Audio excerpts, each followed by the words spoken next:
함께 합독하도록 하겠습니다.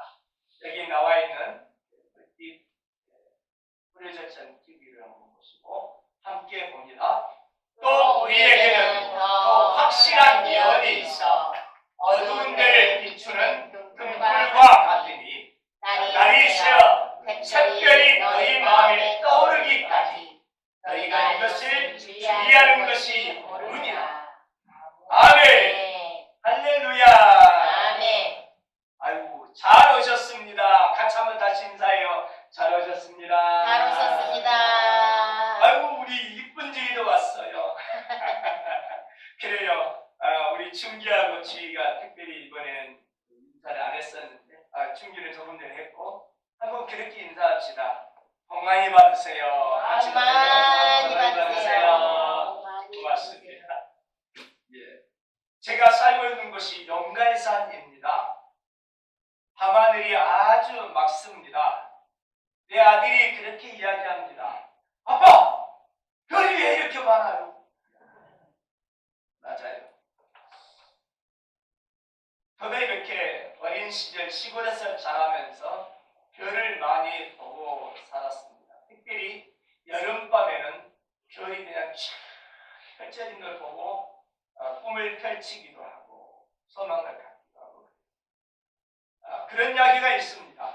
이 별은 나의 별, 저 별은 너의 별. 그런 말도 있잖아요. 별들이 많은데 사실 오늘 말씀의 제목을 뭘로 이렇게 잡았느냐면 샛별의 인도를 받아라. 이렇게 잡았어요. 그 별의 인도를 좀 받자 이런 이야기인 겁니다. 그러니까 오늘 본문 말씀보다도 조금 다른 이야기를 해보면 과거에는 항해를 할 때, 어디를 할 때 망망대해서 아무것도 보이지 않아요. 방향이 어딘지를 몰라요. 어떻게 가야 되는가. 이럴 때 사실은 별을 보고 방향을 잡았어요. 사막입니다. 완전히 똑같습니다. 모두가 다 머리가 있어요. 어디로 가야 될지 몰라요. 역시 그들은 별을 보고 결국 방향을 잡고 나갔어요. 우리 인생에 있어서 그렇습니다. 이것이 옳은지 저것이 옳은지 완전히 그냥 어떻게 이렇게도 저렇게도 될 것 같은데 이럴 때 우리는 어떻게 해야 되나? 별의 인도를 받지 않으면 절대로 우리는 제대로 갈 수가 없어요. 창방을 잃어버리기 때문에 방향이 제시가 돼요. 목적지가 어딘지를 봐야 돼요. 동의하시면 아멘 합시다. 아멘. 예, 그래요. 그래서 별의 인도를 받지 않으면 그야말로 참으로 불쌍한 인생을 살다가 말아버리고 아주 그냥 그대로 이렇게 저렇게 살다가 번쩍으로 끝나버려요. 그래서 우리는 별의 인도를 잘 받아야 합니다. 그러면 이 별에 대해서 우리가 생각해 볼 때 오늘 이렇게 이제 삼국지, 방통, 봉주 이야기 나오는데 이 부분은 나중에 좀 이야기를 해보려고 합니다. 내가 지금 조금 이렇게 돌렸어요. 예. 여기에 이제 욥기 38장 7절에 보면 이게 바로 사람에 대한 이야기는 아닌 것 같아요. 그런데 분명하게 인격을 가지고 있는 어떤 대상을 향하여 이야기합니다. 뭐라고 하냐? 새벽별이 기뻐하며 노래하고 하느님의 아들들이 기뻐 찬양하는 이런 내용으로 소개되고 있습니다. 그렇다고 한다면 이 새벽별이 기뻐하며 노래한다고 할 때에 분명히 인격성을 가진 어떤 대상으로 생각해 볼 수가 있습니다. 다니엘서 8장 9절 10절에 보면 사실상은 여기 구약적인 적그리스도가 나타나게 되는데 거기에 누가 나오냐면 안티오쿠스 에피파네스 4세가 나옵니다. 이 인물이 어떠냐? 헬라 다음에 4개의 나라로 쪼개진 다음 이 안티오쿠스 에피파네스 4세가 이 유대인들 특별히 하나님의 백성은 이스라엘을 완전히 짓밟을 때의 모습을 표현하고 있습니다. 이때 뭐라고 이야기하냐면 그 군대와 별들을 짓밟는다. 땅에 떨어뜨린다. 이 내용이 나와요. 그러면 군대라고 하는 경우에 있어서는 사람들은 어느 정도 이해할 수 있는데 별들을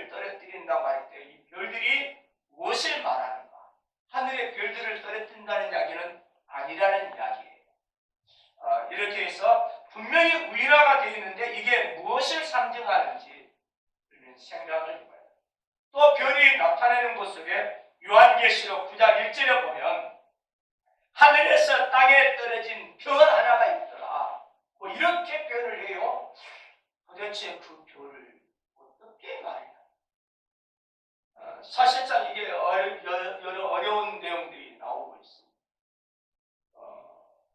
그래서 우리는 이게 도대체 무엇을 말하는지를 조금 생각해 봐야 합니다. 반면에 이 별이라고 하는 것이 가끔은 사람을 나타낼 때가 있어요. 영적인 피조물이 아닌 사람을 확실하게 나타낼 때가 있는데, 저는 삼국지를 본 적이 있습니다. 부천에 봤나? 만화가 또 있어서 만화를 또 이렇게 본 적이 있습니다. 거기에 제가 잊어버릴 수 없는 인물 하나가 있는데, 거기에는 이제 뭐 유비도 나오고 제갈량도 나오는데, 이 제갈량과 버금가는 책사 누구냐면 방통이라고 하는 인물입니다. 방통이라고 하는 사람이 결국은 이제 유비 일행과 좀 떨어져서 어디에 이제 그 군사적인 범어를 하는데 거기에서 죽임을 방통이 죽습니다.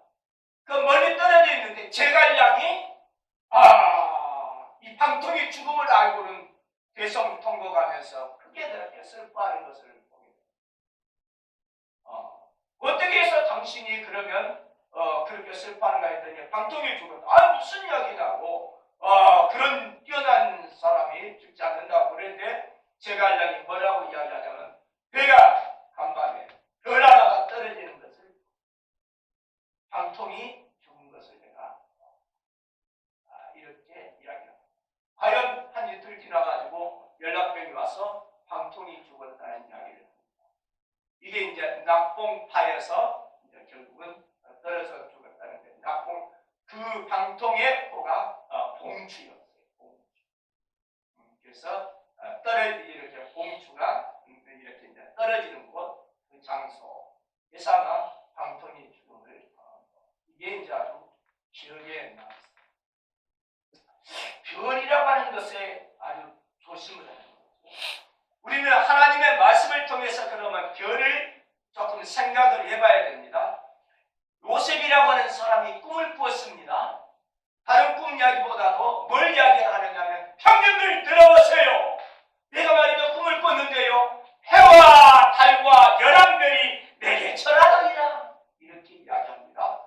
그러니까 형님들이 막 그냥 시기하고 말이죠. 아주 그냥 이 꿈쟁이라고 이렇게 질투하고 괴롭히기도 하고 특별히 또 야곱이라든가 내지는 또 자기 어머니들 이 사람들이 어떻게 이야기하느냐면 너는 말이지 우리의 경배를 받아야 되겠느냐 우리를 다스려야 되겠느냐 그러면서 나무라기도 하지만 기억에 보여요. 그때 당시 그 분위기 속에서는 해는 아버지를 다른 어머니를 그리고 11별은 형제들을 이야기하는 것을 분명히 그 공동체는 다 이해하고 받아들이고 있었다는 사실. 이거 이상하네. 그래서 별이라고 하는 것이 별은 별이고 나는 나지요. 별은 있잖아요. 이 지구도 하나의 별이잖아요. 크고 작고 그렇지만 아무리 조그만하게 보인다 할지라도 실제로는 어마어마하게 큰 별 아닙니까? 그렇습니다. 그런데 이게 그 사람과 어떻게 연결됩니까? 참 묘한 더더구나 결정적인 것이 있어요. 어떤 거냐? 마태복음 2장에 보면 예수님께서 탄생하신 것을 보고 쫓아온 사람들이 있었어요. 동방의 박사들이라고. 그들이 뭘 보고 왔느냐? 그의 별을 보고 왔다. 근데 그의 별이라 그라고 하는 이야기를 할 때 뭐냐? 유대인의 왕으로 나신 이가 어디 있습니까? 우리가 그의 별을 보고 이렇게 왔습니다. 라고 이야기를 합니다. 아멘. 그러니까 예수님의 별이 있다는 건가요? 성경에 보면 그렇게 인도한 것으로 나타나잖아요. 그러면 나를 갖다가 나타내는 어떤 별이 있나요? 참 이게 굉장히 어려운 이야기예요. 사랑하는 성도님들 이것을 우리는 그래서 염두에 두고 도대체 이게 뭔가 예수님을 인도하는 별 지금 어떻게 내가 그냥 여러 막 그냥 뒤죽박죽한 것 같지만 예수님을 별이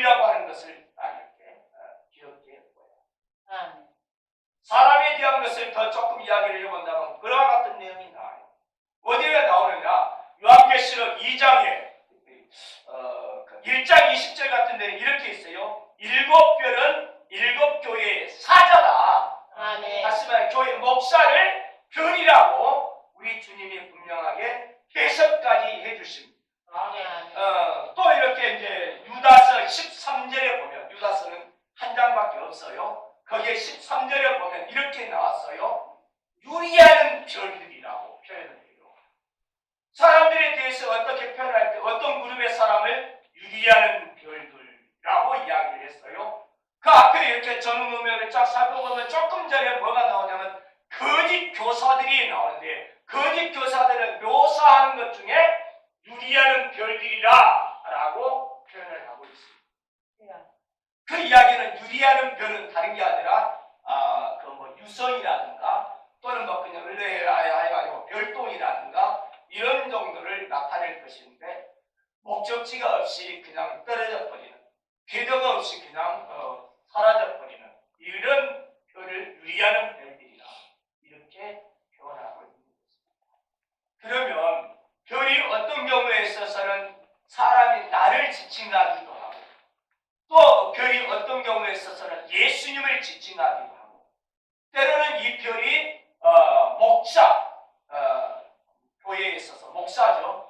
교회의 사자를 나타내기도 하고, 때로는 이 별이 어떤 경우에 있어서는 거짓 교사, 아주 이렇게 미혹시키는 이런 사람을 나타내기도 한다. 이런 이야기. 그러니까 이 별을 갖다 분간을 잘해야 돼요. 구별을 잘할 수 있어요. 그러면 예수님에 대한 이야기를 하면서 내가 조금 더 이야기를 해보겠습니다. 요한계시록 거기에 이제 2장 28절인데요. 거기를 보면 예수님께서 뭐라고 말씀하시냐면, 이기는 자에게는 내가 새벽별을 주리라. 아멘. 이 새벽별을 갖다가 쭉 주시는 분이 누구냐? 예수님인데, 예수님이 지금 새벽별을 준다니 이게 뭔 말인가? 다 이렇게 해서 사실은 이 새벽별이 예수님을 가리키는 것만 같아요. 그런데 예수님이 예수님을 주신다, 이거는 조금 이상하다 해서 앞에 이렇게 서두에 보면 철장 권세를 가지고 막 깨뜨리고 이런 것 등등해서 다른 신학자들 이게 미가엘을 준다고 하는 거 아니냐, 뭐 이런 식의 이야기를 합니다. 그러나 결정적으로 새벽별이 예수님을 나타내는 장면이 있습니다. 계시록 22장 16절 이렇게 말씀하고 있습니다. 예수님에 대해서 딱 이야기할 때 광명한 새벽별이다. 예수는 광명한 새벽별이라고 성경이 확실히 명시적으로 이야기해요. 아멘. 와, 그러니까 새벽별이 누구라고요? 예수님을 이야기해요. 아멘. 그런 게 있잖아요. 뒤집어질 만한 내용들이 나와요. 뭐냐? 이사야 14장입니다. 이사야 14장에 쭉 살펴보면 12절 같은 데 보면 더 아침의 아들 계명성이, 그러면서 이 계명성이 사실은 뭐냐? 새벽별이에요. 저 킹제임스 버전 같은 데는 루시퍼예요. 그러면서 사탄의 타락상들을 쭉 설명하고 있습니다. 많은 학자들이 이야기합니다. 어떻게 이 루시퍼 킹제임스 버전에만 나타나지 않았고 말이지, 그런데 막 이걸 갖다가 사탄이 어떻게 하냐고, 그게 아니라고 뭐 그냥 이런 여러 소리를 하는데 아닙니다. 분명히 그 내용에서는 바벨론 왕에 대해서 이야기하고 있는 건 틀림없습니다. 바벨론의 타락상들이 또 바벨론이 어떻게 잘못되었는지를 쭉 설명하면서 순간적으로 어떠냐, 과거에 타락했던 이 루시퍼, 천사세계에서 루시퍼의 타락에 대한 부분이 설명되고 있는 게 바로 이 이사야 14장 12절 이하의 말씀. 그래서 거기를 갖다가 그 김정식 버전 같은 데서는 루시퍼라고 확실하게 명시하고 있습니다. 어쨌든 여기도 새벽별이라는 이야기. 그렇다면 제가 의미를 제기합니다. 이 새벽별이 정말로 예수님은 나타낸 거 확실해요. 확실한 게 있었잖아요. 요한계시록 22장 16절에 광명한 새벽별이라 명시적으로 예수는 뭐냐? 광명한 새벽별이라 확실하게 언급을 했습니다. 있단 말이에요. 그런데 이제 새벽별을 주리라, 여기에서는 예수님을 주시는 것 같은데 그것도 아니라 미가엘 천사를 갖다가 주시고, 그 의문부를 찍어보십시오. 또 여기 이사야, 여기에 있어서는 계명성이 루시퍼를 이야기하는 것 같은데 여기는 아무리 봐도 예수님이 그 타락상에 대한 부분처럼 설명한다면 이거 전체 성경을 뒤집어 버리는 거예요. 그래서 동의할 수가 없어요. 분명히 그것은 뭔가 잘못돼요. 또 여기 같은 데서는 새벽별이 놀이하는 이런 장면입니다. 그 도대체 새벽별이 무엇을 의미하는가? 오늘 본문 말씀에서 새벽별이 등장했어요. 뭐라고 하느냐? 샛별이 바로 새벽별이에요. 아멘. 이게 금성을 이야기하는 것으로 설계됩니다. 아침의 별, 아침에 딱 반짝반짝하는 우리 지구에서 가장 가까운 별이 그 혹성 중에 가장 가까운 게 바로 금성이라고. 아멘. 그래서 태양계를 돌아가고 있는 중에 수, 금, 지, 화. 이렇게 태양 쪽에 더 가까이 있죠, 금성은. 그거 우리 지구보다 이제 태양 쪽에 좀 더 멀리 있는 것이 화성인데 왜 지구에서 더 가까이, 화성보다 더 가까이 있는 이 금성으로 많이 탐험을 안 하느냐?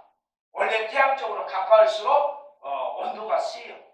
그래서 지구에서 이렇게 강렬한 이 인공위성을 보낸다 할지라도 야 이게 그냥 녹아버리고 금성에 도달을 못하고 뭐 이런 경우가 있습니다. 어쨌든지 그 금성에 대한 부분을 뭐라고 이야기하느냐? 새벽별, 아침의 별 이렇게 이야기합니다. 이제는 본문으로 싹 들어왔어요. 샛별이라고 하는 것을 등장합니다.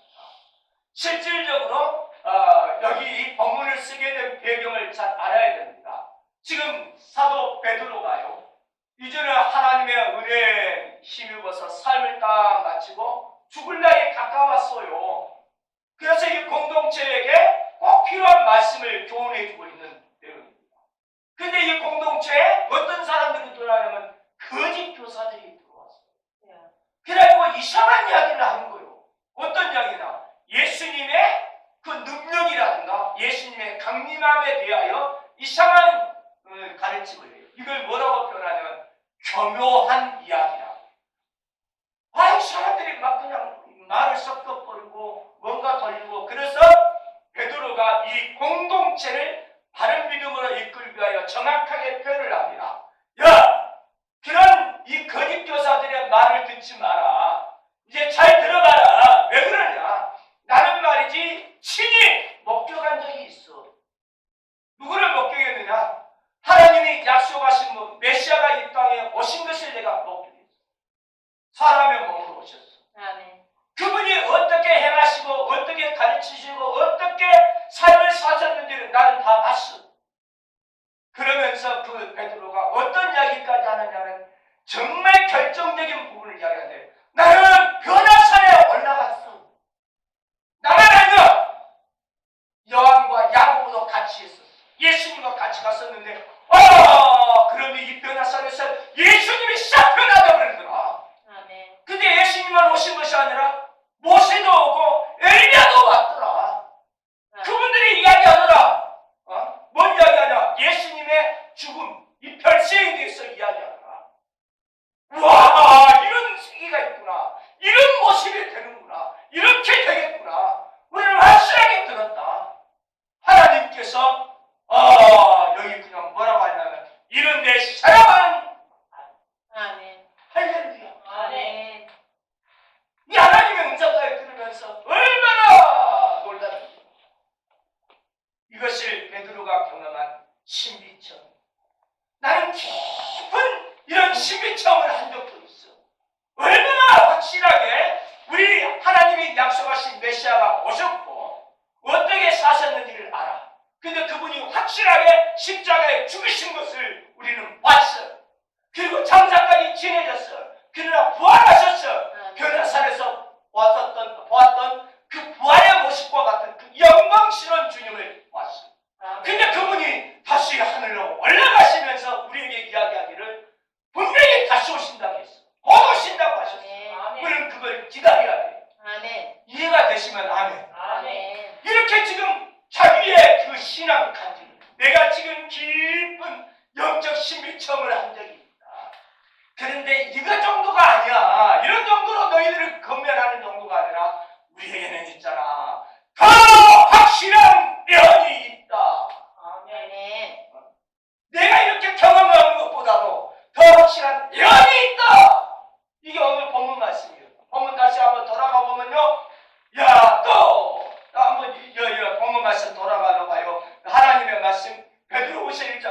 우리에게는 더 확실한 예언이 있어.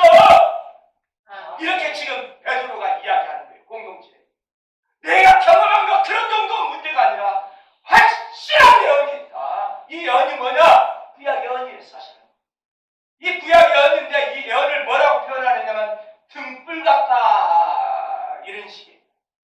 등불은 있잖아요. 뭐 하게 되어지냐면 어두울 때나 필요한 겁니다. 그런데 이게 등불이 딱 이렇게 필요 없을 때가 있어요. 언제예요? 날새 버리면 필요 없잖아요. 태양이 비춰버리면 이 등불은 더 이상 필요 없는 거예요. 이해가 되십니까? 아멘. 하나님의 약속하신 메시아 오시는 그 예언이 실제로 성취가 되어보면 그건 더 이상 효과를 발휘할 수가 없어요. 이해가 되십니까? 아멘. 아하, 그와 같다. 예수님의 능력에 대해서 또 강림하심에 대해서 여러 이야기하는데 이 강림은 철임뿐만 아니라 이 베드로가 이야기한 것 속에서는 재림을 상징해 주고 있습니다. 거짓 교사들이 이상한 이야기를 하고 이미 그냥 예수님 재림했다 내지는 뭐 그냥 재림에 소용없다 뭐 등등의 이런 등등 또는 강림하셨다 이상한 말로 이렇게 하지만 그 아니다. 우리 하나님께서 약속하신 그대로 우리 주님께서 분명하게 부활의 영광스러운 모습을 입고 그리고 이에 승천하시면서 다시 오시마 약속하셨다. 그러니 그 예언이 확실하다 이런 이야기. 그 말씀 그대로 오신다. 이것을 정의해주고 있습니다. 아멘. 이때 이게 샛별이 너희 마음에 떠오르기까지 이 샛별은 달인이 아니라 역시 말씀을 가리켜요. 아멘. 할렐루야. 아멘. 다시 보면 이렇게 우리 설교로 돌아가 보면 말씀이 바로 결국은 샛별인 것을 우리는 알 수가 있어요. 아멘. 이 말씀을 예언이라고 표현하는데 구약 예언 같은 경우에 있어서 사무엘하 23장 2절 같은 경우에 있어서 사무엘이 그렇게 이야기합니다. 여호와의 영이 내게 임했다. 그래서 내가 한 말이 뭐냐? 하나님의 말이다. 들어라. 그러니까 사람의 말이 아니라 누구의 말이라? 하나님. 하나님께서 난 말. 아멘.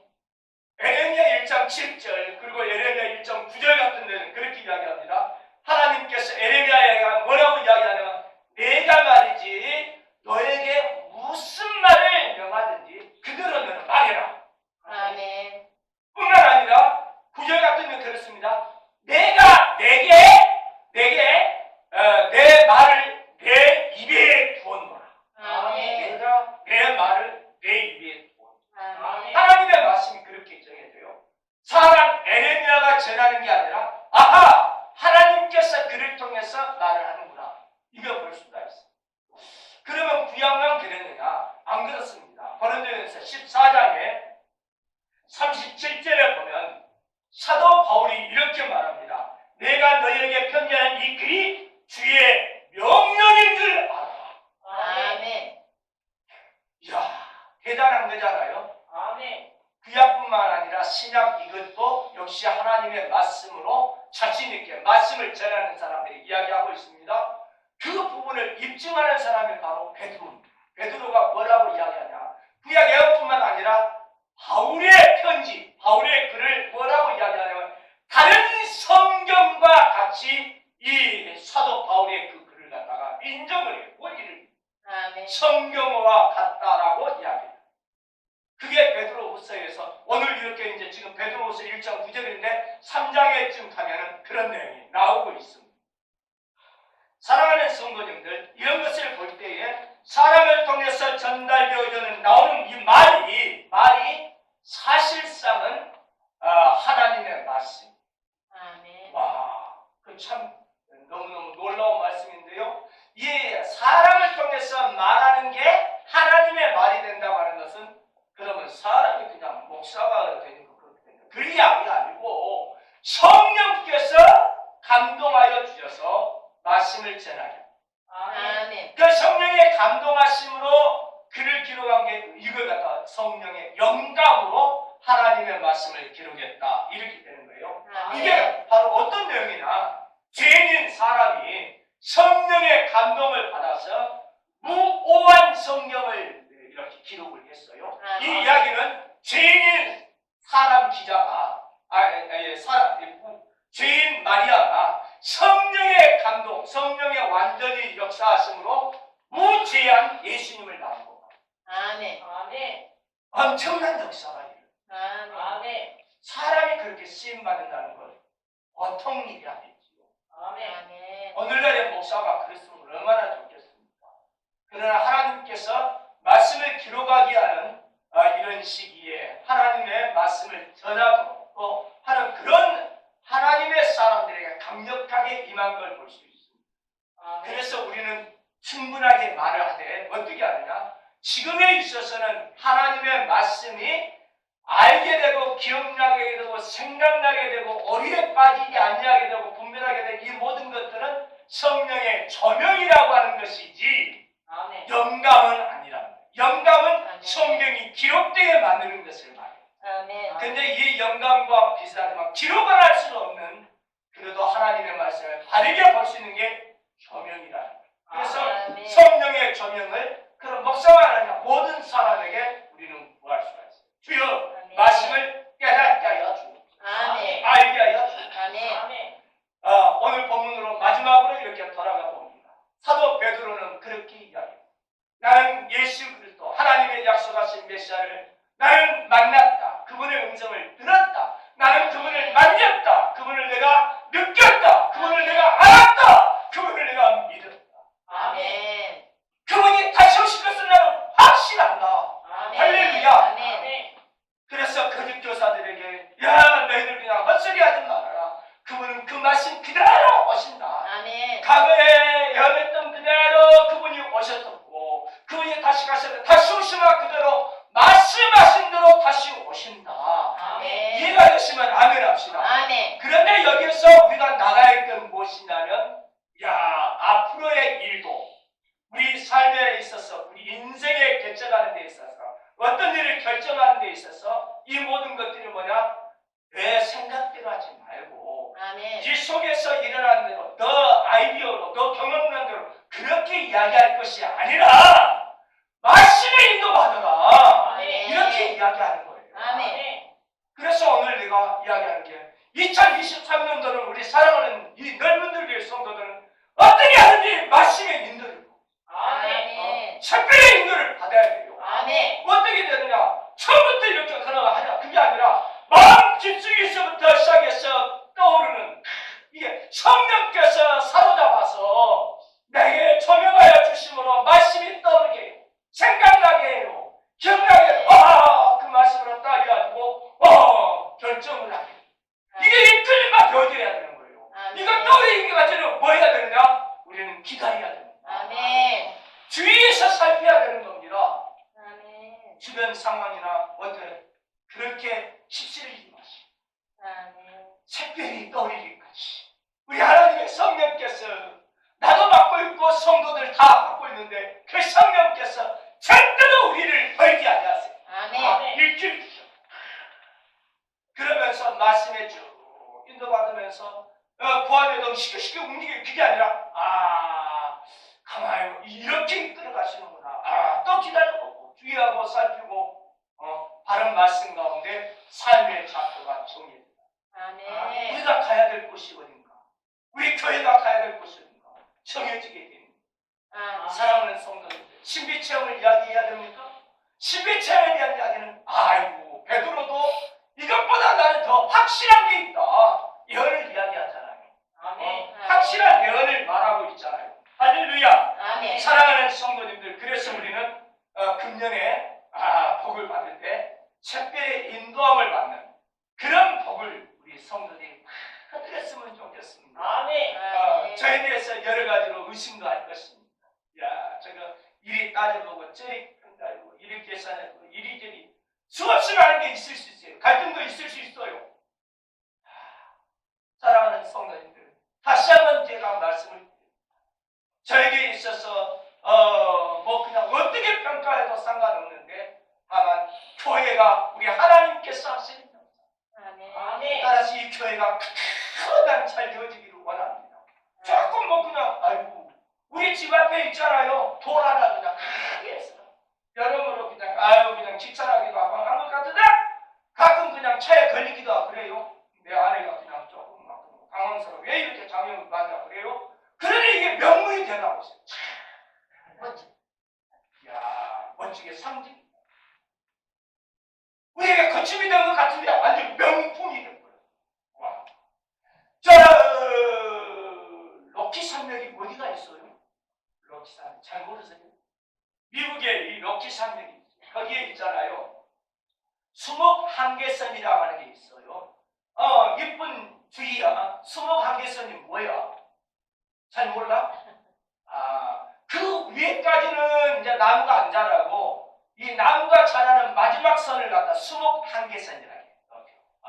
나무가 자라는 것이에요. 근데 이 수목 한계선 거기가 한 그냥 한 4,100 고진가 되는데 거기에 나무가 있는데 어떤 나무냐? 누릅나무, 무릎 꿇은 나무. 이름이 그래요. 무릎 꿇은 나무. 이 무릎 꿇은 나무가 있잖아요. 그러면 특별하게 이상한 건 그게 아니라 어렸을 때부터 이렇게 이제 싹이 돋았는데 이게 바람이 세게 불다 보니까 이렇게 휘어졌어. 그냥 눕혀져 갖고 자라다가 또 이렇게 가지고 하는데 꼭 사람이 무릎 꿇은 모양으로 불거져.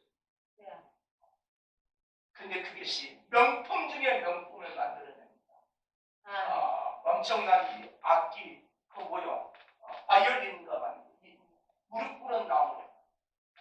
그렇게 이렇게 음이 좋다. 다른 데는 안 들어요. 뻗은 비바람 몰아쓰면서 와 그거 그냥 생명이 끊어지지 않고 막 자라가지고 기어 일으켰는데 그것이 명품이. 할렐루야. 아멘. 여기에 있는 한 분 한 분 있잖아요. 얼마나 빨리 밖에 소주 마시고. 아멘. 정말 속상해서 어떤 데 있잖아요. 그렇다면 하나님 앞에 그렇게 해볼 때가 있어요. 나만 도망가면 안 됩니까? 그런데 하나님이 굳어앉지. 그래서 그러면 제게 힘주시죠. 다시 한번 끌어보겠습니다. 알아보겠습니다. 기다려보겠습니다. 사랑하는 성도님들, 다 이게 샛별의 인도함이 있어요. 분명히 우리에게 있어서 갈등이 없는 데가 어디 있어요? 아프지 않은 데가 어디 있어요? 그러나 그건 강력한 역사가 일어나. 아멘. 난 그것을 알기 때문에 하나님께 마지막으로 고소합니다. 하나님의 이 샛별의 인도가 있을 때 사랑하는 성도님들, 제가 이제 내일 아침에 잠깐 떠나가지고 거의 한 2주간 이렇게 이제 주의를 갖다 못하게 되고 일자로는 한 20일 정도 나는 그냥 자랑깨라 어제 교회예요. 사실은요. 주께 시험 맡기신대요. 이걸 어떻게 해서 보겠습니다. 그래서 나는 기도할 거고요.